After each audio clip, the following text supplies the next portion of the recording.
Hey guys, and in this video, I'll be talking about some ship classes and their usages. So let's start with destroyers. So what are destroyers and what are they are used for? So destroyers can be used for anti-submissions, being like in front of the formation, which I'll talk about later in the ship formation. And yeah, like those things. So what can you put, like what can be a destroyer's mission? Like I said, submarine hunting missions, or being like a light armor to its group. So you can put like depth charges to a destroyer, and depth charges are basically like they're like when a submarine launches a torpedo and it's going underwater,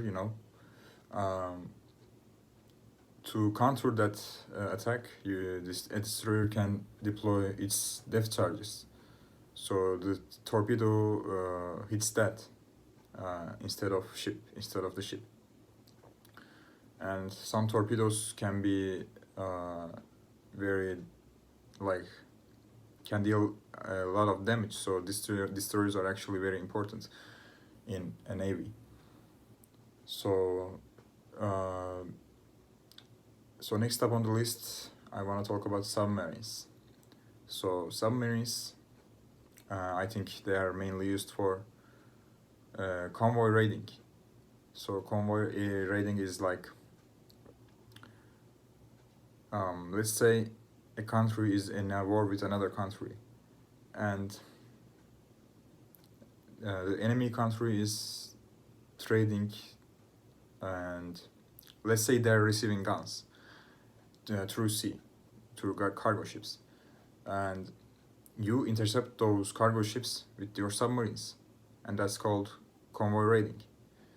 So to counter that, there's a mission called convoy escorting, and like it's pretty self-explanatory. You escort the convoys.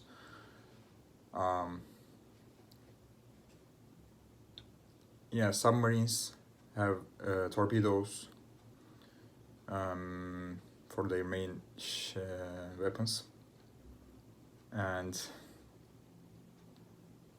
I think they could have some other things, such as maybe laying mines, and let me talk some about mines. So you lay mines on the sea, and you make your enemy's movement worse because mines limit your mines lower the limit to your movement. So submarines and cruisers. So cruisers are like between destroyers and battleships. Battleships are bigger class of ships compared to the ones I talked about. And cruisers can do lots of different things actually. They can have anti-air like destroyers. I didn't say that, but I'm saying now. They can have anti-air. I think they can have torpedoes too, but I'm not sure. They can have batteries, attack batteries, like ship cannons and stuff. So yeah, but it's not as heavy as battleships or aircraft carriers, which I'll talk about later. So cruisers are like that. And next up, battleships. Battleships is like bigger. Battleships are like bigger cruisers, and they are I guess you can say the main part of the navy in terms of attacking, right, or defending. And they are usually at the back of the formation. Like I know one formation actually. In those in those the one I will talk about here, they are usually at the back. So next up, aircraft carriers. So they are, I think, very important because they can carry aircraft. So if you bring your air force to the naval battle and you're successful at it, I think like that could win you the battle. And having an airport at the sea where you can launch your airplanes to navally bombard them could give you a large advantage, I think. Think about it. You're attacking from the sky, and if the enemy's anti-air systems are not developed enough, if they can't counter it with anti-air and stuff, it's going to deal lots of damage. And I think naval bombers can bomb like submarines as well, which are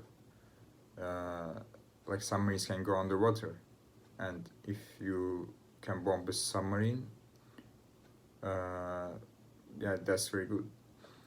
And talked about aircraft carriers. So formation. Okay, let's say that the one I'm saying is maybe there are different formations, but the one I'll talk about is there's light armor here, like destroyers or even cruisers or light cruisers here, and at the middle there's like heavier cruisers or battleships, and at the back aircraft carriers or your battleships.